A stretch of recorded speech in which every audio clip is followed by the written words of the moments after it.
अस्सलाम वालेकुम जी तमाम मेंबर्स कैसे हैं। उम्मीद है सब खैरियत से होंगे। अलाइट फॉरेस्ट अकेडमी के चैनल पर आप वीडियो देख रहे हैं गोल्ड के H1 टाइम फ्रेम के एनालिसिस की। हम गोल्ड के जो है कुछ एरियाज़ के बारे में डिस्कस करेंगे और मैं ये उम्मीद करता हूँ कि ये एनालिसिस आपके लिए फ़ायदेमंद रहेंगे।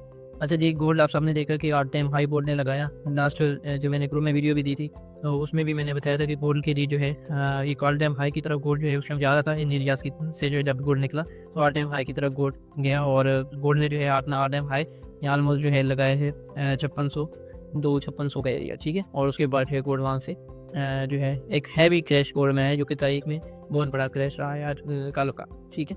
तो उसके बाद गोल्ड इस एरिया में आया और यहाँ से फिर जो है गोल्ड ने रिट्रेसमेंट किया ऊपर और गोल्ड यहाँ पे अभी इस ये जो गोल्ड का जो जोन था ना ये बहुत इंपॉर्टेंट था। गोल्ड अपना ये जो गैप था ये ऊपर छोड़ के आया था और गोल्ड ने जैसे ही अपना ये गैप फिल किया है उसके बाद अगेन यहाँ से डाउन जो है वो गोल्ड आ गया और फिर गोल्ड के पास ये वाला गैप था यहाँ पे। अब गोल्ड ने जब ये वाला गैप फिल किया तो फिर ऊपर जो है गोल्ड निकल गया। तो अभी बात करते हैं अभी करंट सिचुएशन के हवाले से। तो अभी करंट सिचुएशन ये है कि अगर आप गोल्ड में ट्रेड कर रहे हैं, आज भी अगर किसी ने ट्रेड किए तो उन्होंने देखा होगा कि गोल्ड में एक बहुत फास्ट मूव रहा है आज का और कल का। आज भी गोल्ड में काफ़ी फास्ट मूव रहा है। तो कल और परसों का दिन वीकेंड है, मार्केट क्लोज होगी तो इस दौरान मैं उम्मीद करता हूँ कि मार्केट जो है वो कूल अप हो जाएगी और मार्केट में एक वोलेटिलिटी जो है वो कम हो जाएगी इंशाल्लाह और मार्केट ट्रेड करने के लिए हमारे लिए अच्छी साबित होगी। जिन्होंने आज भी ट्रेड की है थोड़े बहुत टेक्निकल सेटअप्स पर तो वो भी आज अच्छे रहे होंगे, अच्छी ट्रेड्स उन्होंने कर ली होंगी, लेकिन वो बहुत फास्ट था। ख़ासतौर पे अगर आप एंट्री आप 5 से ले रहे हैं तो एंट्री आपकी 10 पे जाके बनती थी और अगर आप 10 से ले रहे हैं तो आपकी 15 पे या 5 पे जाके बनती थी क्योंकि बहुत ज़्यादा फास्ट मूव था। और इसमें ज़्यादातर लोग कह रहे थे कि ब्रोकर में स्प्रेड तो ब्रोकर का स्प्रेड की वजह नहीं थी बल्कि मार्केट में बहुत ज़्यादा फास्ट मूव था इस वजह से। खैर अगर अभी यहाँ पे इंपॉर्टेंट एरियाज़ के बारे में डिस्कस कर लेते हैं। इंपॉर्टेंट एरिया जो है गोल्ड ने जिस तरह अभी ये वाला गैप फिल किया था और फिर ऊपर वाला गैप फिल किया तो यही दो इंपॉर्टेंट एरिया है, ठीक है। मैं एरो लगा के आपको समझा देता हूँ ओके, किसी को जो है मुश्किल ना हो, ठीक है। तो ये जो एरिया है ये वाला तकरीबन ये एरिया आपका बनता है 5430 से 5420 के एरिया, 5430 से 5420 के एरिया। और जो नीचे वाला एरिया है वो ये वाला तो वो ये बनता है 5220 से 4970 से, ठीक है। ये एरिया बाइंग के लिए प्ले हो रहा है और ये एरिया सेल के लिए प्ले हो रहा है। अगर इनमें से कोई भी रही, ये दोनों एरिया आप बहुत इंपॉर्टेंट है। अगर यहाँ से गोल्ड जैसे अभी आ रहा है ये ऊपर आए और अगेन इस एरिया को ब्रेक करे तो नेक्स्ट गोल्ड फिर अगेन जो है गोल्ड ऑल टाइम हाई की तरफ चला जाएगा।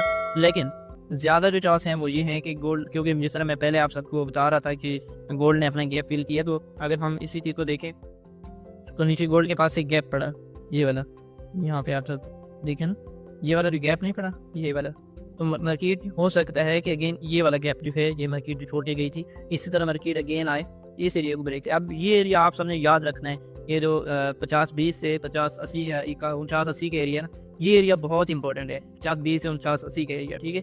अगर ये एरिया मार्केट ब्रेक कर देती है तो मार्केट के पास आप देख सकते हैं कि नेक्स्ट ये वाला टारगेट हो सकता है और ये बनता है ऑलमोस्ट आपका 4640 का एरिया, 4640, 4650, 4660 ये एरिया बनता है और मार्केट फिर यहाँ पे आके स्ट्रोक करेगी। बीच में एक लेवल छोटे ट्रेडर्स के लिए स्केल पर या इंट्राडे जो शॉर्ट ट्रेड्स करते हैं उनके लिए लेवल बीच में ये वाला भी बड़ा है, ये वाला भी लेवल प्ले हो सकता है और यहाँ तक मार्केट इधर से भी रीटेस्ट कर सकती है अगर इस एरिया को ब्रेक कर दे।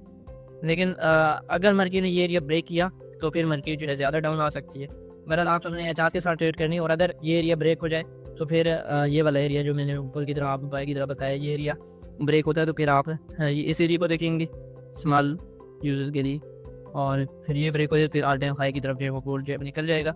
बहरहाल कोशिश ये करनी है कि एहतियात के साथ ट्रेड करनी है। मार्केट में लिक्विडिटी बहुत ज़्यादा ग्रेप्ड हो रही है और एसएल लेंडिंग पर काफ़ी ज़्यादा है, बहुत ज़्यादा एहतियात की ज़रूरत है। उम्मीद है कि ये वीडियो आप सबके लिए अच्छी साबित होगी और मेरे एनालिसिस के अकॉर्डिंग ये है कि नीचे ये जो गैप पड़ा है मैं अगेन उसको बता देता हूँ कि ये गैप मार्केट फिल करने के लिए आ सकती है अगर मार्केट ने ये एरिया ब्रेक कर दिया, ठीक है। ये वाला एरिया आप वो जिस तरह यहाँ से ऊपर चली गई है, यहाँ से ऊपर चली गई, इसी तरह ये एरिया ब्रेक अभी करके अगर आज करती है या वो मंडे को करती है या ट्यूसडे को करती है, जब इस एरिया को ब्रेक करेगी मार्केट के पास नेक्स्ट जोन ये वाला होगा 4750-80 का और उसके बाद जो सेकंड जोन होगा वो 4650-70 का होगा। तो याद रहे कि ये जोन आपने अपने मार्क करके रखने हैं, बहुत इंपॉर्टेंट है ये वाला जोन क्योंकि मार्केट ऊपर से इसी तरह जो है नीचे आई है और मार्केट अपनी गैप्स को फील कर रही है। तो बहुत केयरफुल होकर जो है आपने ट्रेड करनी है। स्टॉप लॉस के विदाउट जो है आपने ट्रेड नहीं करनी, बहुत ज़रूरी है। Risk management, money management plan बहुत ज़रूरी है, इसके बगैर आपका बिल्कुल जो है अकाउंट ग्रो नहीं हो सकता। थैंक यू, दुआ में याद रखिएगा। मिलते हैं नेक्स्ट वीडियो में, तब तक के लिए अल्लाह हाफ़िज़।